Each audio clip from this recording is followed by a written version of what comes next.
you go to that tournament, go play your best. You go have fun and play hard. And if you play poorly, you go home and do the same things over again. And if you play great and win, you go home and do the same things over again.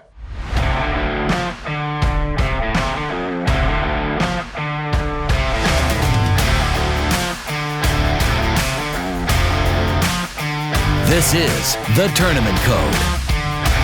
We appreciate you joining us, Coach. Something we're doing this year is we kind of have an icebreaker to start to make it more conversational, et cetera. And so PutView Books sponsors us, so we call it the PutView Books Opening Tee Shot. And for you, since we're talking college golf and golf in general, I figured you probably know the answers to these, but it would be good to pull on past NCAA champion. Obviously, 2023 team champ, you know who that is. But if we drop it back a decade to 2013, do you remember who the team champ was that year and the individual champ was that year? 2013, that was my third year coaching. Man, I have no clue. Okay, that was Alabama as the team, and Max Homa was the player. And then we'll drop it. We'll see if we got any easier one. We'll have a breakfast ball here. How about the 2019 team and individual? 2019. What course was it at? I don't have that answer. I'll give you the individual team.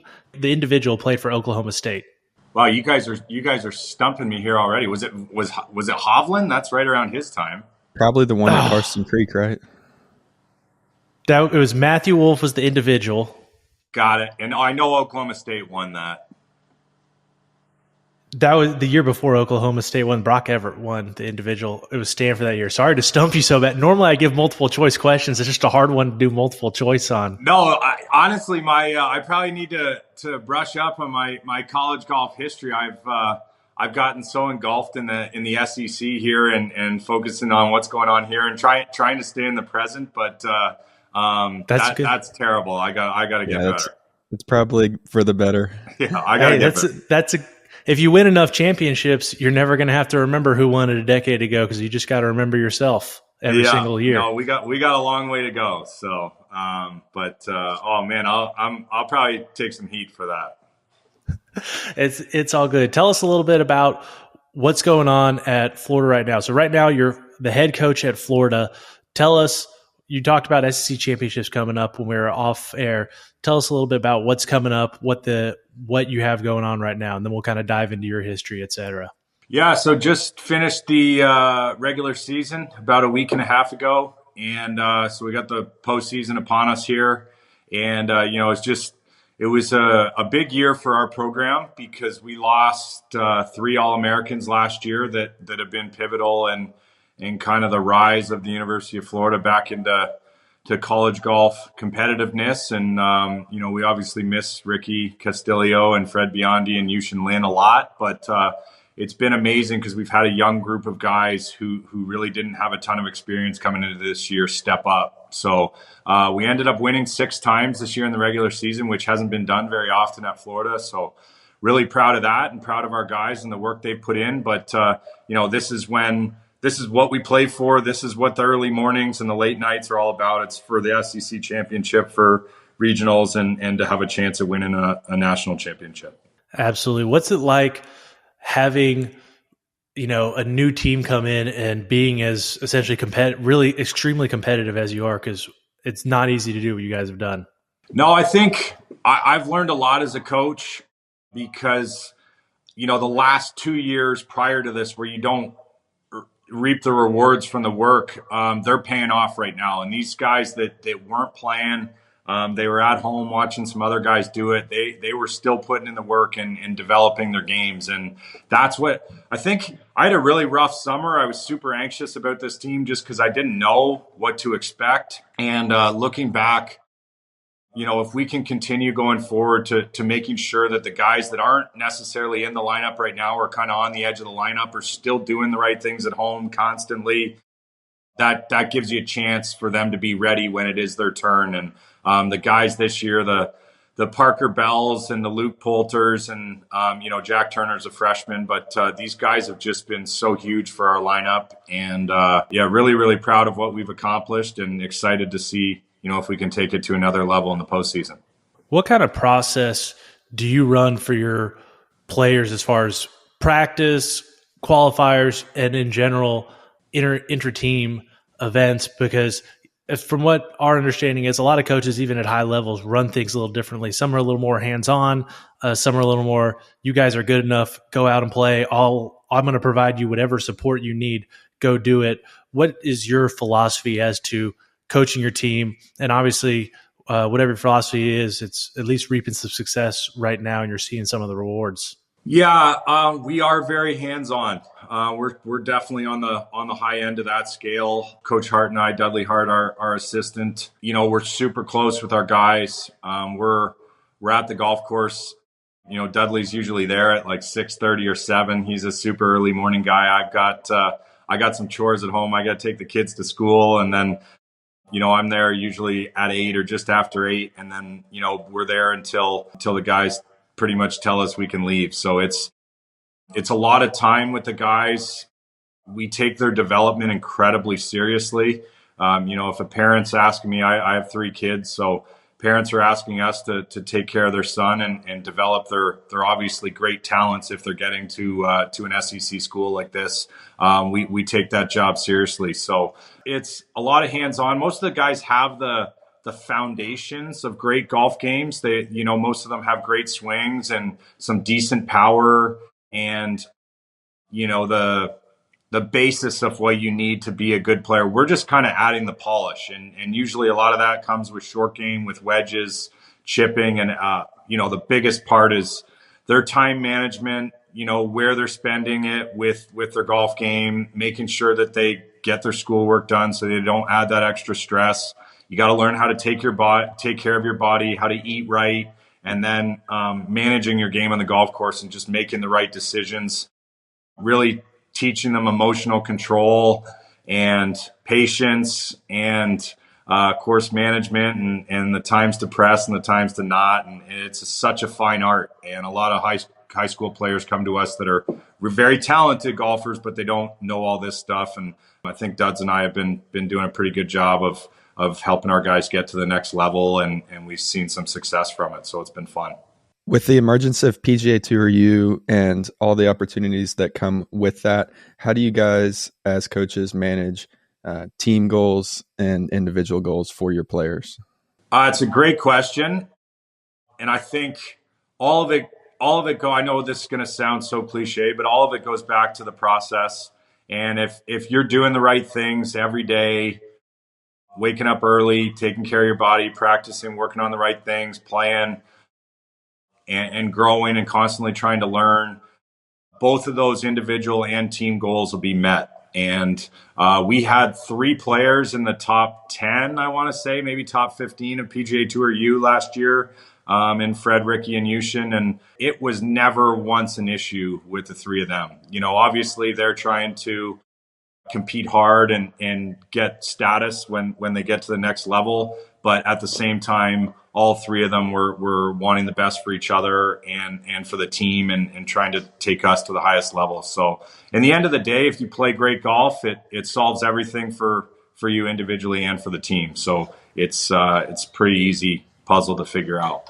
100%. And what do you think as a coach goes into creating that culture where, all your players are rooting for each other? Well, I come from a hockey background. I grew up in Toronto, Canada, and I played hockey was my main sport growing up, and that's just part of the deal with hockey is you're going to fight for your teammates and stick up for your teammates and be there for them, and you have to depend on them. You're passing the puck to them, and they're passing it back to you, and you've got some structure on the ice, and you need to rely on other guys doing their job, and I think that's kind of how we go about it here. We're trying to get everyone to do their job, and we try and lay it out pretty clearly of what their job is. And, I look at someone last year like Matthew Kress, who was a redshirt freshman for us, and he was maybe the best I've ever had at doing his job. He gets up every day, works out incredibly hard, takes care of his body, eats right, listens to podcasts and reads books, and is always trying to take himself as a man and his golf game to the next level. And I think the guys at the top end of our roster really respected that. And Matthew cracked the lineup towards the end of the year, and his character and toughness and emotional control really, really helped us in the postseason. He was a stalwart for us and in that 5 spot. And that says a lot about him. So, I think when everyone's pulling their own weight and working hard and having an optimistic attitude and enthusiastic attitude, you can have a great atmosphere. And when you have a great atmosphere, everyone has a good time. And when everyone has a good time, you usually have a lot of success with talent. So I know that's a long, drawn-out answer. I don't think there's one easy way to create culture. I've been here at the University of Florida. This is my 10th year now, and it's taken a long time for us to get it to this point. So it's certainly not easy and takes a lot of time and effort, but it's fun. It's fun watching it grow. And I look back to my start of my career and how little I knew, and how I look back and I thought a lot of the wrong things were important, and probably hurt some of our teams at different times. But that's the beauty of life is you get to make mistakes and hopefully get another opportunity to make it right. And last year it all came together for us, and we made it right. That is cool. I think one of the tough parts about golf compared to other sports, like you mentioned hockey, you stick up for your teammates, you have to rely on each other. Golf being such an individual sport, you're not as connected always with your teammates, not always thinking about how they're relying on you and you're relying on them, even though that is the case. And also it can be difficult as far as being teammates with people, because you don't have that necessarily same interaction with them that you have in a sport. And a lot of guys, golf attracts guys who maybe that's not their thing, or they just don't have that experience. I played a lot of other sports before I picked up golf. I didn't say it earlier, but I didn't start playing competitive golf till my sophomore year of high school. So I was playing pretty much every other sport there was, and just picked it up and started trying to be competitive with reasonable success at that. But having the background, at least for me, in playing what I would call in playing contact sports, team sports, etc., was at least extremely helpful to me to help put things in perspective and help understand what it took to put in the work, especially when it comes to putting in work in golf. It can be hard. What does it look like for you when there's a disconnect, when you have a player, and not anyone in particular, but like when you have a player who doesn't connect with the concept or connect with the team mentality, etc.? What does it look like? Like, how does it manifest itself? And how do you try to get them connected with that and help relay that to them so they understand the gravity of the situation? Well, your question brings 2 stories to mind, about teammates mattering and affecting each other. Conrad Ray, who the great golf coach at Stanford, I always remember I heard him say that momentum is real in college golf. And when I heard him say that, I was like, dang, he's right. Like, I could remember so many times in my career where the team, you have a finishing stretch where the team goes 10 under and they all play well at the same time. Or we had one regional, we had the 2nd ranked team in the country, and we all imploded at the same time on the back 9. And when he said that, I remember that summer, I wrote down every instance I could remember of where we got hot at the same time and cooled off at the same time. And I really realized, I don't know if this is true or right or not, but I realized that our guys and the coaches are affecting each other. Somehow, some way that's happening out there.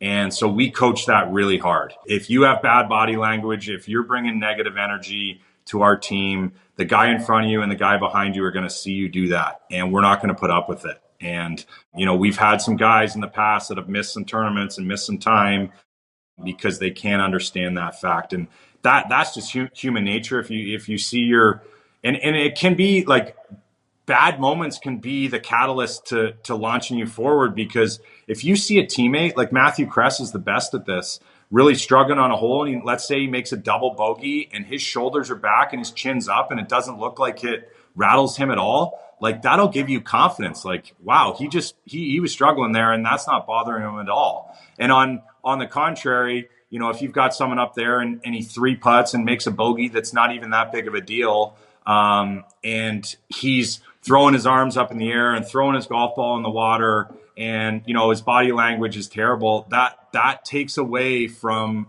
the goal and shows weakness and shows your teammate that maybe you're focused on some things that you shouldn't. So that was huge when Conrad said that. And then to the other part of your question about having one person that maybe doesn't fit in, I was on a car ride from the Raleigh-Durham airport to a camp with in Pinehurst with Coach Dan Brooks, who's obviously had a ton of success with the Duke women's program. I don't know as you guys know from earlier, I have no clue how many championships he's won, but I know he's won a few. And I was asking him about his different teams that had won, and he said, I've had some teams that are as close as you could imagine and love each other that have won. And I've had some teams that didn't get along very well and they won as well. So he kind of stressed that didn't really matter. I think it helps, and it's maybe more enjoyable for everyone when the whole squad gets along and sees eye to eye. And that's up to Dudley and I to create an atmosphere, at least where there's a lot of respect.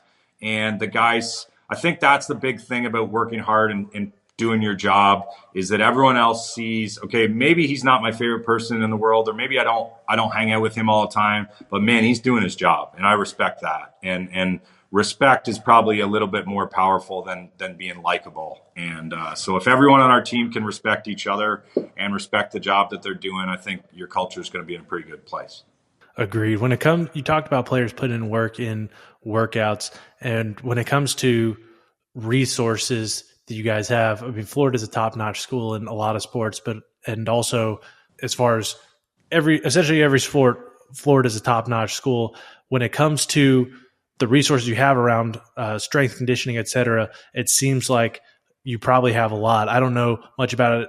Tell us a little bit about what the resources are like, what the programming is like, because things have changed since I was in college. When I was in college, it was 10 years ago, it was happening. So we're just starting to get TPIs come around, but we're not doing that much TPI. It was still, golfers were either doing one of two things. One, they're doing a ton of Olympic lifts at some programs, or two, they're doing, I don't know what the right way to call these workouts, but they were what I call pseudo TPI workouts, where you weren't really putting any force on, or you weren't loading any muscles or anything of that nature. It was really more mobility, et cetera. And so like when I was in college, I would go and do the morning workout, then I would come back for a second one. So I was doing 2 days just to be able to like do something. Cause if I didn't lift, it wasn't good for my frame if I wasn't putting some weight on. So tell me about what the mentality and the philosophy is as far as behind your strength and conditioning. Yeah. I mean, that's probably been the greatest thing for me coming to the University of Florida, is the staff I get to work with. Our academic staff, Garen Rowland runs it. He's just unbelievable, and I don't ever have to worry about the academic side.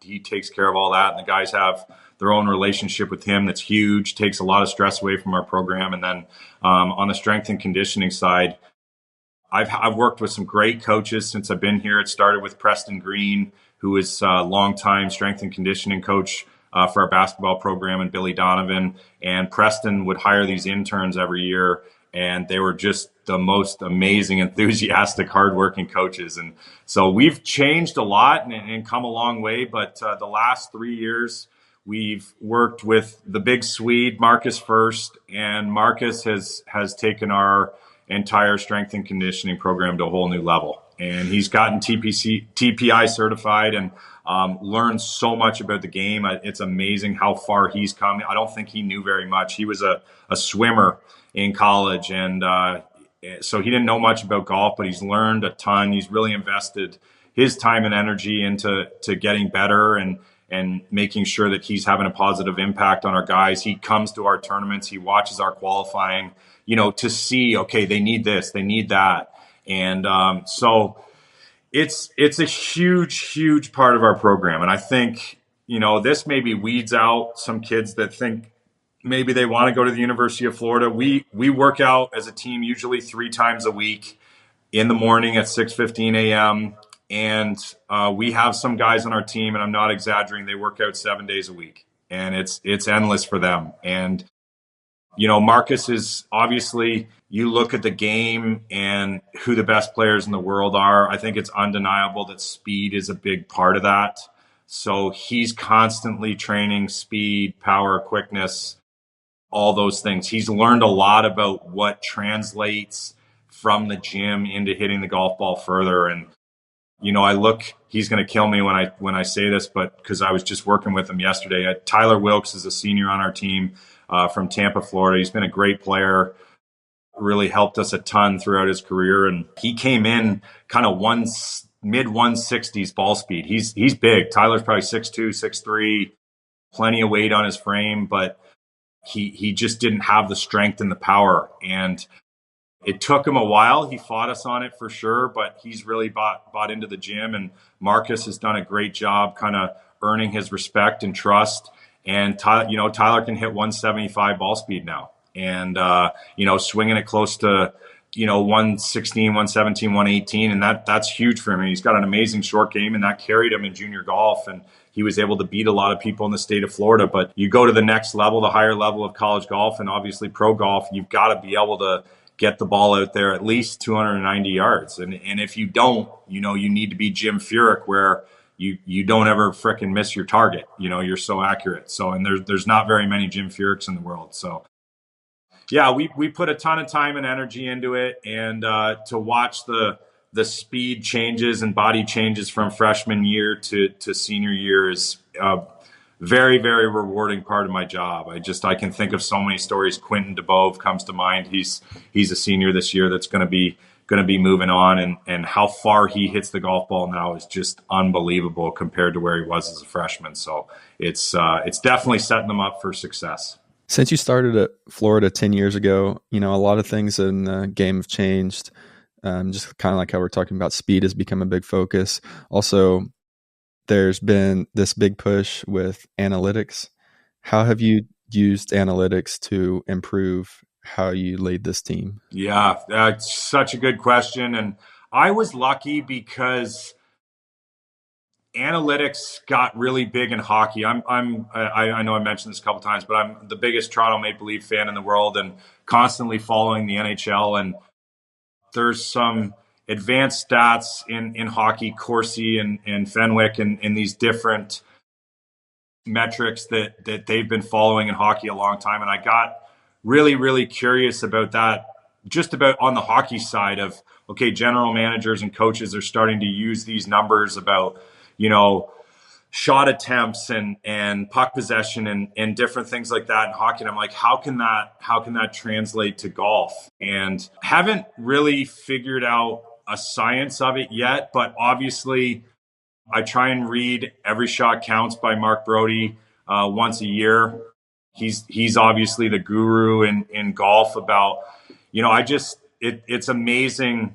Our guys still don't grasp this sometimes, but if you know how many shots, let's say, it's an 8-footer, okay, that's 50-50 on the PGA Tour approximately, right? So if you start understanding these stuff, or when it goes under par, I think it's 160 yards in the fairway. Outside of 160 yards, the best players in the world start to take more than 3 shots to get the ball in the hole. And just for our guys to understand those situational things, where if you have a 5-iron from 215 yards and you get it down in 3, you're beating the best players in the world. You don't have to stuff that 5-iron.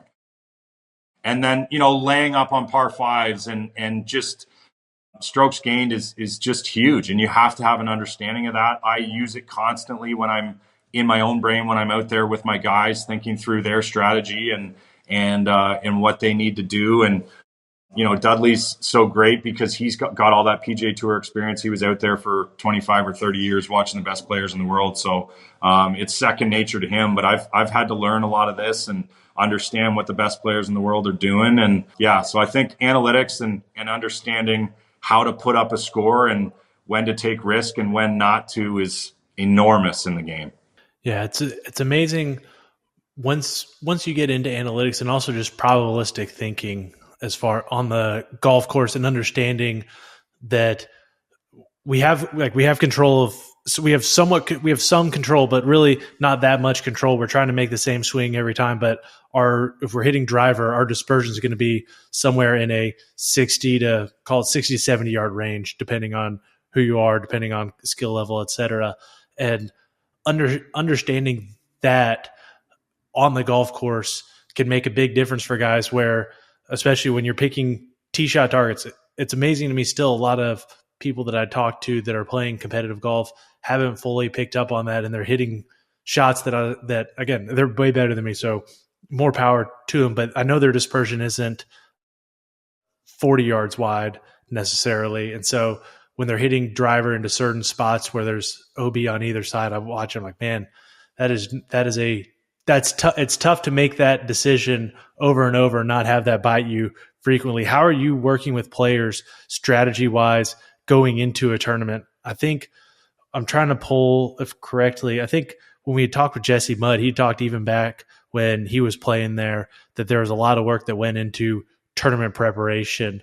Tell us kind of what tournament prep looks like for you as far as charting out courses, anything with the players. Yeah, this is probably where we drive our guys nuts the most, especially that the practice round and the meeting the night before the tournament, because Dudley and I understand exactly how important that is. It's definitely the most important day of any tournament. That you got to learn a ton about the golf course in the practice round. We usually only get one. A lot of our guys, like this week, we'll have 3 guys in our lineup that are seeing this course for the first time. So that day, next Tuesday, is so huge for us. And the meeting the night before, where we're developing our game plan and putting a strategy together, I mean, a lot of the tournament's going to be won or lost that night.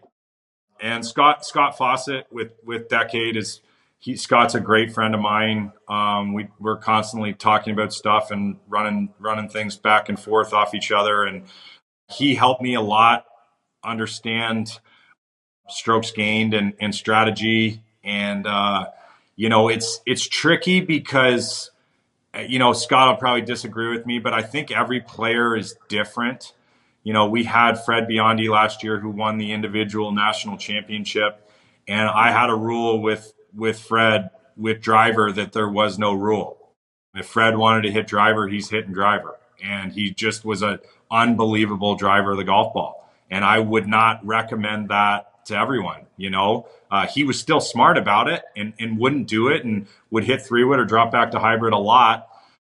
But, he had the green light with that. Maybe some other guys, they probably don't have the green light. And I think, going back to our conversation about being a great teammate, is that stuff's huge. Is not making 3 bogeys in a row and then making an emotional decision and hitting driver in a spot where you shouldn't hit driver. That kills your team.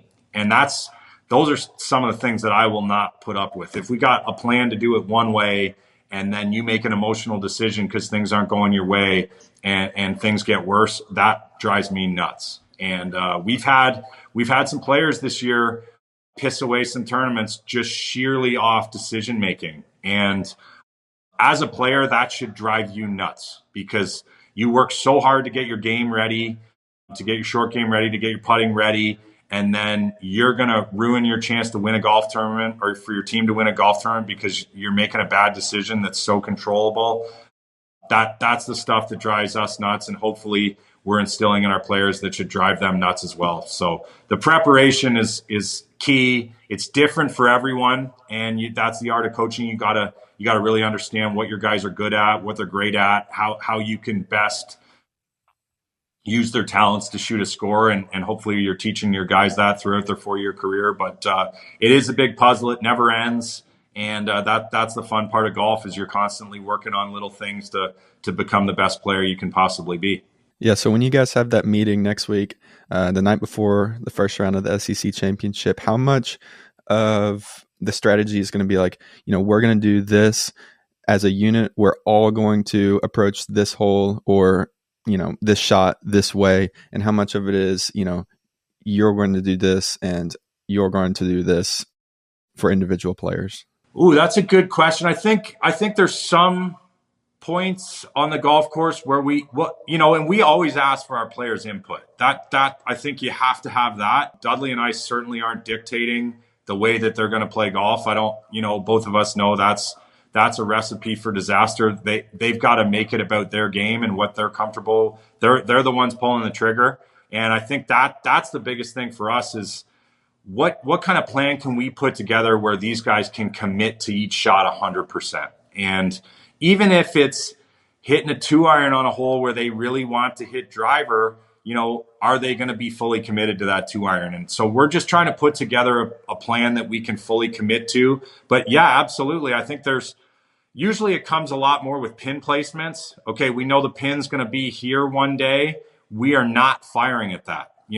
Especially Sea Island's so beautiful in the SEC championship because we've been there. This will be my 10th year going there. So I've seen where tournaments are won and lost. I've seen where teams don't make the match play or make the match play or have success or don't have success with different strategies. So next week's huge because we have such a huge database of experience and we can guide our guys in a positive route. And that came from making a lot of mistakes. I saw Number 4 at Sea Island is historically wind dependent, but when it's into the wind, it's a really, really difficult tee shot. And you guys were talking about driver and fitting it into a tight window. We had one of our players try and fit driver into a super tight window there and ended up making a 7. And, in the end of the day, it was probably one of the decisions that cost us making match play that year. And we were way too good of a team not to make the match play. So you learn that stuff, and that's where you need the team buy-in and you need the trust. And Dudley and I work really hard all year to earn our players' trust so that we can say, guys, when it's these conditions, you've got to hit this club into this window, a 240 or 260 yard shot, whatever the window is that we figured out. You got to trust us that this is the right play and that over time, over 3 rounds, over the match play, it's going to work out. And I think that was a big part of our success and us winning the SEC championship last year was I think we had an elite plan that our guys really stubbornly stuck to. And we were able to beat Vanderbilt in the final there, and they've just had such an unbelievable team and program, and we had to be almost perfect that day to beat them, and we were. You mentioned earlier that there are things now that things now when you look back that you're like, oh, I thought this mattered, and it didn't really matter that much. What were some of those things that when you look back on in your early coaching career, now that you're a decade in at Florida, what are some of those things you thought, oh, I thought that was important. I spent effort and energy on that and it didn't matter. Or maybe it was even a negative to spend time on it or your team didn't need to be doing it. Yeah, I think maybe early in my career was a little too hockey coach rah. I've really realized with golf is you've got to be incredible at controlling your emotions. And when I really, I think sometimes you forget. That's why I still try and play competitive and at least play in the State Open every year, because you get in a tournament setting, you remember how hard golf is and how it makes you feel.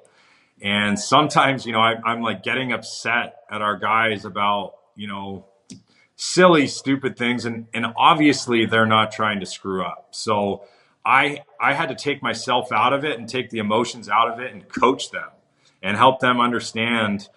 You guys were mentioning this earlier about, you guys are doing this podcast because hopefully you're helping people not make the same mistakes you guys did. Well, that's exactly what coaching is. I'm a coach. I wanted to play on the PGA Tour one day. I went to UNLV with hopes and dreams of playing on the tour, and I got really close. I only ended up playing in one PGA Tour event in my career. So I got there, but I didn't get there to the ultimate level where I held a card. And so all those reasons that I've understood why I probably didn't make it, we're trying to pass those on to our guys. So, it's constant. There's so many of them. I'm not sure I can just pinpoint one now, but I look back early in my career and I was way too emotional. I forgot how much our guys wanted it and that I didn't need to create it inside of them, the motivation and the want to be great. They have that. I need to teach them the intricacies of the game. that's what my job is. And Dudley's really, really helped me with that too, because he's just really put an emphasis on preparation. And if we're prepared properly and we've put in the time and we put in the effort and we've sacrificed some things and social life and stuff like that, and when we're really focused on the goal, you go to that tournament, go play your best. You go have fun and play hard. And if you play poorly, you go home and do the same things over again. And if you play great and win, you go home and do the same things over again. And you keep constantly adjusting that process till it gets close to as perfect as you can. And, you go compete again. So it's, I think, it's obviously I'm being cliche all over the place here, but the process, and I've learned a lot from Nick Saban and some great coaches in some other sports. Gino Auriemma, the great women's basketball coach at UConn. There's a video that he talks about body language. I mean, that was a game changer for me in our program when I saw that. And I just realized, man, I'm not coaching that hard enough. And so to have bad body language is absolutely unacceptable on the Florida Gators now. And our guys know it, and it's made us a better team. Yeah, you mentioned you were a pretty good player yourself, and I wanted to kind of get into that. You can still say, I play in an open. I'm pretty sure you've beat some of your own players in some of these tournaments. Tell us about what your golf game looks like now and kind of how you got to Florida, your background as far as playing over at UNLV, playing on some of the mini tours, et cetera. Yeah, so I was lucky, got an early start in the game. I had a big brother who's 4 years older than me, Jeff, and he loved all sports, and I loved playing all sports with him. So ever since I was probably 4 or 5 years old, playing hockey against him, street hockey and barn hockey and all this stuff that we do back at home. And luckily, him and my dad picked up golf, I think when he was 9 or 10, so I was 5 or 6, and I was out there. I fell in love with it. I made a birdie on the 15th hole, par 3 course close to our house. Made a birdie, probably maybe my second or third time ever playing golf. And I'll never forget, I was on the 15th hole and I dribbled a little 5-wood down there to like 2 feet. And my brother, being the competitive a-hole that he is, he made me putt it. I had to putt it. But anyway, somehow I shook it in from 2 feet and made a birdie. And that got me hooked to the game. So when it was sunny and warm out, I was playing golf from that point on and really loved it. And I was probably 15 or 16 and had gotten to a pretty high level in hockey. And my dad was great. I'm so thankful for him. He said, man, I think it's time to pick one. And I know you love both sports and we're spending so much time at each. But if you're going to be really great at one of them, you got to pick one. And I love to practice golf. That was my thing. I love the games in hockey and I love the team, but I didn't like the practices. And so I figured, all right, I'm going to pick something that I like to practice. I could be at the golf course from 7 a.m. to dark every day, and I find something to do. So picked golf and went to high school my last 2 years down in Florida. Was lucky enough to meet Coach Dwayne Knight, who's my second dad and changed my life forever. I got to play for him for 4 years at UNLV.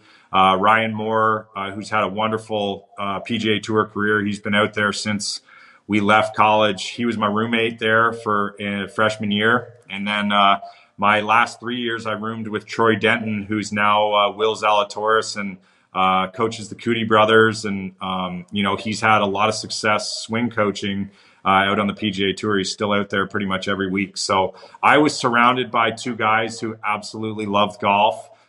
Andre Gonzalez, another one who is on our team at the same time. He ended up playing out on the PGA Tour for a lot, and he had a long way to go. So he was an incredibly hard worker, and just we had it was kind of a bunch of misfits, I'd call us, but we had a really, really neat team who loved golf and got along really well. And we had a lot of success there too. So I continued playing, played on PGA Tour Canada for 3 years and had some good moments out there. But I was lucky in 2011, February.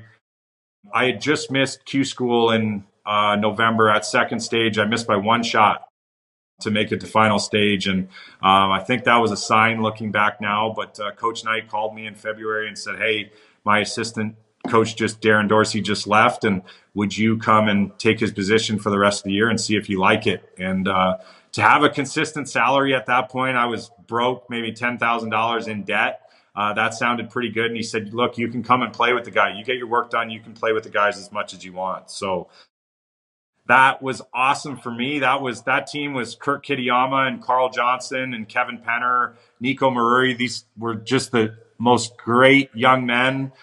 Kurt, I still have a relationship with today. I was his swing coach for a long time there, and I was just playing with those guys 5-6 days a week, doing my work in the morning and then playing with them when they got out of school. So I just fell in love with coaching really fast. And then 3.5 years after I got started at UNLV, the Buddy Alexander, the legendary coach here at Florida, retired, and I was so lucky to get this job. I still don't know why Jeremy Foley hired me. I tell him that all the time, but he saw something in me that maybe I didn't even see in myself, and he gave me the greatest opportunity anyone's ever given me. He put this historic program in my hands, and I took that responsibility very, very seriously. And it changed me as a man. His belief in me and his trust in me, I wasn't going to let him down. So I grew up a lot. I think I was 30 when I got the job, or 31. And, it's been an amazing 10-year run, and I'm very, very proud to be a Florida Gator and proud that we've been able to contribute to the great history of this program. And I'm looking forward to adding some more here in the next 10 or 15 years. Yeah, clearly you've done an incredible job at University of Florida, winning the national championship last year. And I kind of want to, go more into that and just talk about, when did you realize, this team could win a national championship? I don't know. I don't think that moment ever came. We obviously had a ton of talent, but we had our issues that we had to work out, and they were different for every player. We didn't even have our lineup set last year until the last regular season tournament of the year, and the golf gods were so gracious that they sent us a sign that screamed out that Matthew Kress was the 5 guy. John Dubois and those other 3 that I mentioned earlier had solidified their spot, but we were coming down the stretch in Augusta against Illinois and Mike Small's great program, and we always seem to play with them a lot, which is great because Mike runs such an unbelievable program. As players do it the right way and play hard, and if you beat Illinois and Mike's teams, you've done something right, and they're always a great measuring stick. But we were tied with them probably with 6 or 7 holes to go, and Matthew Kress birdied 4 of his last 6 for us to kind of win the tournament running away, and it was like, all right, he's the guy. Like, there's the moment where all the pressure, everything was on the line, and he stepped up. And I think his teammates got a lot of belief in him through that. So we got our lineup there. And then I think the hard thing for us was Ricky and Fred and Yushin. This was their senior year, and they only had 2 chances left to get a ring. So you get a ring at the University of Florida for winning the SEC championship or winning a national championship.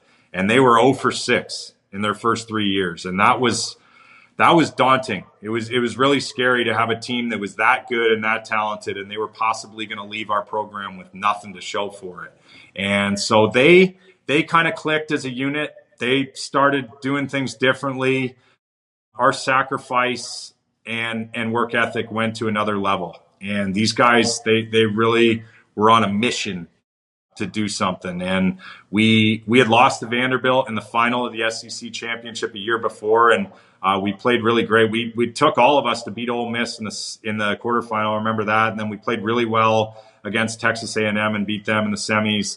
And we had that matchup again Sunday morning at Sea Island against Vanderbilt in the final. And we didn't want it any other way. If we were going to win this tournament, it had to go through Scott Limbaugh and his great lineup of players at Vandy. And they played great, and we just happened to be literally 1 shot better. John Dubois made a 12-footer on number 18 at Sea Island that I'll never forget in my life. The whole tournament was there watching. There was what felt like 1,000 people around that green watching this, and he poured that thing right in the middle and was ultimately the difference for us to win. And so I don't think my mind ever got there about this. You have the potential when you have the great players. You just don't know with golf. Everything has to come together in that week. And that's really, really hard to do. And it's a credit to our guys of the time and effort that they invested. And it just was our time. And I think after we won that SEC championship and they had earned that ring, the heat was off. And that made us really, really dangerous out in Arizona at Greyhawk, because they were kind of playing with house money. You know, we had already got that ring and won that big event and had that breakthrough. And man, we played so loose and so great at Greyhawk all week long. And I knew we were going to be really tough to beat. And Florida State threw it all at us in the semifinals. They had us dead to rights. We were down and out, down 2-0. And Ricky was down 2 with 3 holes to go. And somehow we wiggled out of it. And he made a 25 footer on the third playoff hole to send us to the final. And just a dream come true, and a 2-month stretch of my life that I will never forget. Coming close to our final questions here, Coach, I had wanted to shift it to something a little less tournament focused, but more about the state of college golf in general and kind of what you're doing on the recruiting side. And it'll be a little bit longer, but I'll promise to get to a point. I was recently talking with a D3 coach who has a player that's really solid, and is transferred to play at a D1 school next year. And he told me that this school's offering NIL money, and he told me the amount. And I was like, man, not that it wasn't 6 figures or anything like that, but it was, I mean, any money when you're in college is decent money. But he was talking dollars out there. And to me, that was pretty interesting to hear, because, I mean, with football, you have your major revenue generating sport, your profitable sport. And then pretty much every sport, as I understand it, besides football, basketball, University of Kentucky is profit generating for the most part, but all the other sports, it's harder to be profitable. And so I didn't know like what sort of allocations they have as far as being able to help players out, being able to recruit players. So when it comes to, for you guys, one, just tell us what the landscape looks like for NIL and golf, because to me it's interesting, the idea of NIL money in golf, given how, I mean, no offense, golfers we're not that popular. We're not very good looking. We're not any of that kind of. We're not charismatic. We don't get on TV a lot, so it's not something that necessarily maybe lends itself to it the same way that. And they're not as locally well known as maybe like basketball players or football players, where you have your star quarterback, Graham Mertz. I don't know what kind of deals he has, but I'm sure Graham Mertz has endorsement deals. I'm sure I think Graham's doing very well. DJ Lagway has some deals. And so when it comes to recruiting, Daniel's a Florida football fan. Long time. Used to watch Rex Grossman. That doesn't date me too much because I'm not that old, but used to love watching Rex Grossman. So when it comes to dealing with recruitment, all that kind of stuff, what does that look like? And 2, how are you getting in the players that you want to get? Because frankly, like basketball, at least from my perspective, basketball, some of the guys can focus on the money and that's fine. But golf, like the money is not the end all be all, because at the end of the day, you got to make it out on tour. How are you making sure that you got guys that are focused on the right things? Timely question. I mean, I've really struggled with this. I'll be totally honest with you, because it certainly is not what I signed up for when I got into coaching and got into college coaching. But I've come around on it, because two things. I think number one, when you look at it from the school's perspective, the University of Florida golf program's got a wonderful history and tradition. You're talking. I'm gonna leave out some names here, but Steve Melnick, Gary Koch, Chairman Fred Ridley, Billy Horschel, Tyson Alexander out there on the PGA Tour now. Mark Calcavecchia. Andy North. It goes on and on and on. Andy Bean. I'm going to come up with so many names here. Chris DeMarco. So many great players that have formed this tradition, and it means everything to them. And they're still heavily involved. I hear from them all the time, good and bad. And it's on us to protect that. And the rules have changed, and we've got to adapt to it. Whether I agree with it or not, that doesn't matter. That would be selfish of me to think that way. So if it's within the rules, we're going to find a way to protect this program. And I think, secondly, it's doing a great thing for the players. It really is. Did I personally think a full scholarship to the University of Florida previously was enough? Yeah, because not only are you getting a full scholarship and you're getting your education paid for, you're getting your practice facilities taken care of every day. Ian Poulter came here on his son Luke's visit, and he was blown away at what's provided for these guys. The dining hall we have and where our athletes eat every day, you guys, this building is ridiculous. It's the nicest building I've ever been in. And like, they are treated so well left, right, and center. So did I think that we should be paying players on top of that? Probably not. But now, if you got the parents and the players on board and that money's going to the right thing, maybe it's going to pay for a player's summer schedule, or they're putting it in a savings account and it's going to go to pay for them when they turn pro. You guys both know it's really expensive to do that, and to go to Q school and do those different things. It costs a lot of money. So maybe some of that NIL is going to go to that type of stuff. So I've come around on it big time, and we're happy to help our players where we can. And I think, there's got to somehow be some common ground that's found here at some point, because I still think there's a lot of gray area when it comes to NIL, but it's in golf for sure. It's happening. We dealt with it a bunch last summer with some of the recruits that we've had, but I think it's turning out to be all positive, and we're gonna make the best of it and give our players the best opportunities that we possibly can on and off, or in and out of our program. But I think the biggest thing for us is if you put it down on paper, I know Dudley and I can develop an 18-year-old junior golfer into a ready to turn pro 22-year-old man. And that's where I hope our players and future parents see the value in the University of Florida. Yes, we're going to try and provide you all this extra stuff, and that's great. But the core of it, you're going to get a great education from a top 5 public university, and you're going to get to come play for 2 coaches who love you, who push you, and know how to make you better and to develop the best that your talents can possibly be. And I think Ricky Castillo was the best example. He walked out last year, 4 years at the University of Florida, and his first Korn Ferry Tour event as a professional, he won. And that just doesn't happen. You don't luck into that. And he was ready for that through his development here and through Ricky's hard work.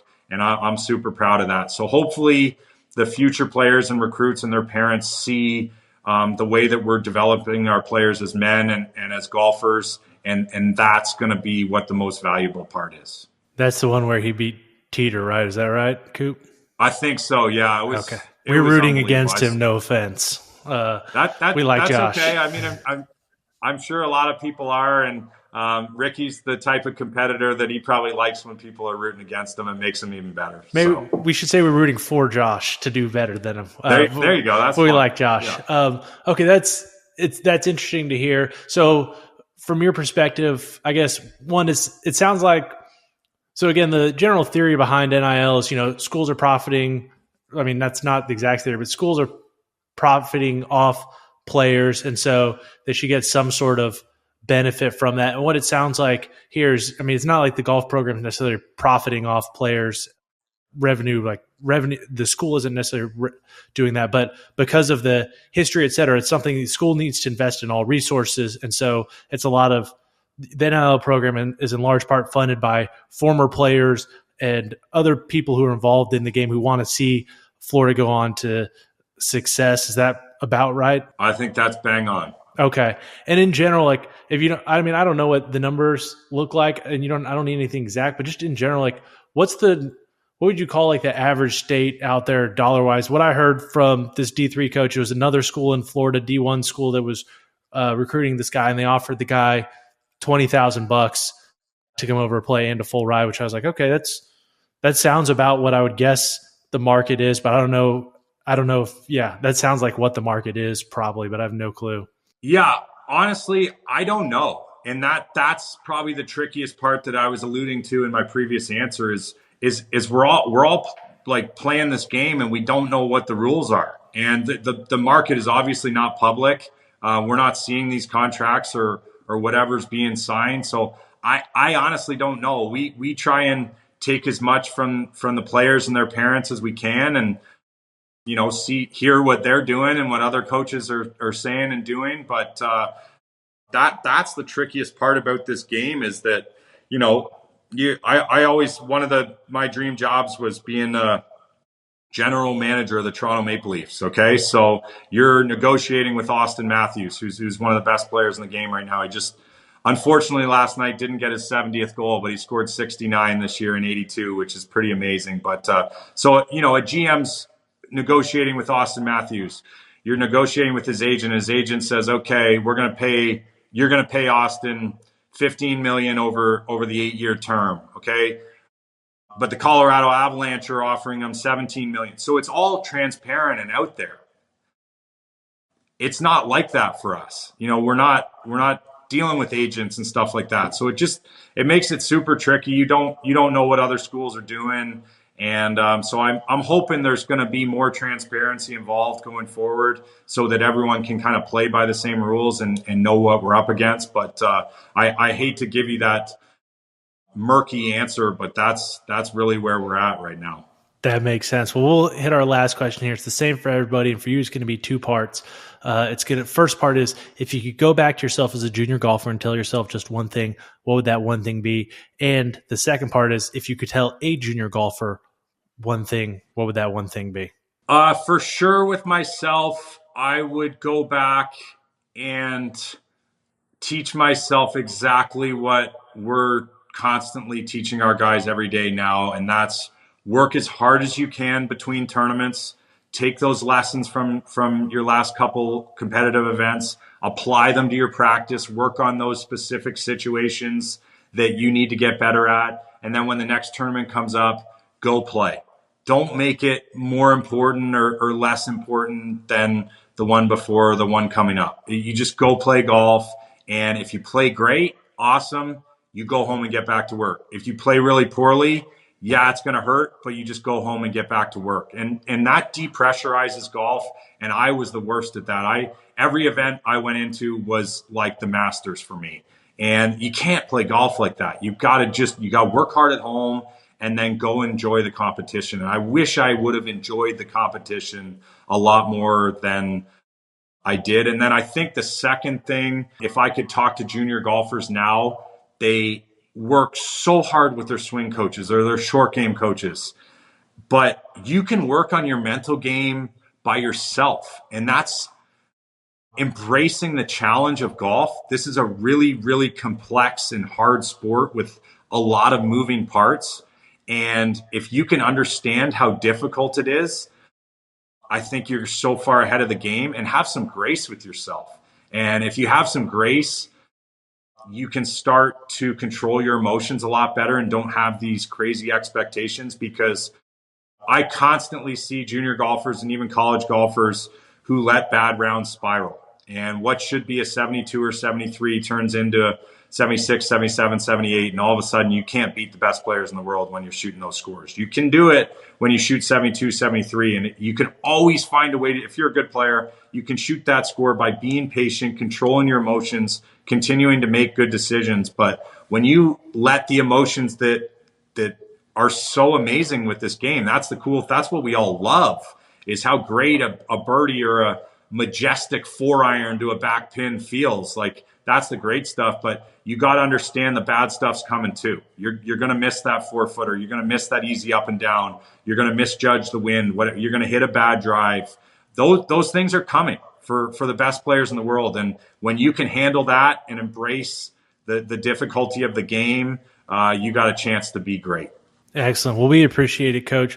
Where can people find you, find Florida, follow your team, all that kind of stuff on social media or wherever is best? Well, I'm embarrassed with my social media handle. It's real JC Deacon. It was a stupid thing I did with my brother way back in the day, and I can't get rid of it now because I've had them both for so long. But and then we're at Gators Men's Golf, Gators M Golf on on Instagram, and it's a really fun page to follow. Just you get an inside look at what we're doing and how the guys prepare for tournaments and what tournament golf looks like, and obviously displaying a bunch of our highlights and stuff. But those are the main ones, and we have such a great platform here at the University of Florida, and looking forward to getting back to work and seeing what we can accomplish here the next couple months. Absolutely. Well, be sure to follow Coach and Florida Gators. And if you're listening to us right now, please make sure to like, subscribe, all that fun stuff. On Instagram, we are at The Tournament Code. And on Twitter,